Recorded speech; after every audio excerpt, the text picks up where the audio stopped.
To separate fear from fact, I sat down with two infectious disease experts in Hong Kong. The coronavirus is man-made. If you look at the virus itself, if you look at the phylogenetic tree, we find that basically the virus pops very nicely in between the Bats coronaviruses and the SARS coronaviruses. So we believe that this is actually a natural evolution of this novel coronaviruses. So it didn't come from a lab in China. This wasn't bioengineered. Unlikely. Since the outbreak began, there has been a wave of misinformation, prompting this open letter by scientists in The Lancet.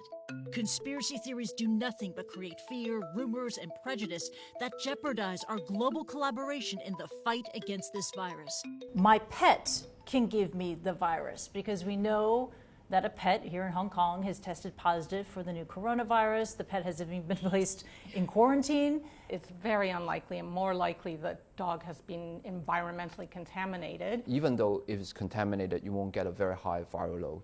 And it's very unlikely that you can actually be transmitted from the pets to you. It's very unlikely. Now, this is a big one.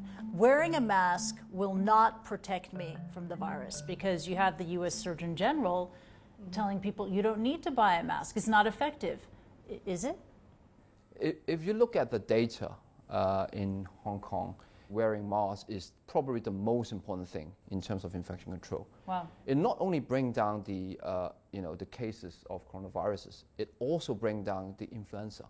In fact, this is now the influenza season, and we hardly see any influenza cases. And that is because the masks actually protect not only against the coronaviruses, but also against the influenza viruses as well.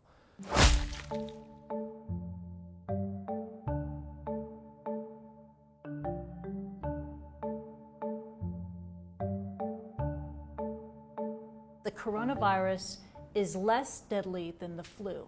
How did they compare? If you look at the 1,000 cases being reported by Professor Zhong Nanshan in the New England Journal of Medicine, it basically the mortality rate is around 1.4%, or probably even going to go lower is the denominator getting bigger.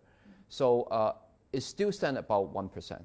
For influenza, is 0.1% or even lower, depending on what seasons you are. So it's still 10 times more deadly compared to influenza. The virus will go away in April. We've heard that from many people. We've heard it from US President Donald Trump. Yes, Is that to be believed? It's very speculative, right? I see people partly say that because SARS kind of went away in April, May, but when it's warm here, it's going to be cold somewhere else. We've got a southern hemisphere too. In SARS, it only affected a few countries, but this time is really a pandemic scale. So basically, it can come back, especially in the southern hemisphere, and then alternate with the northern hemisphere.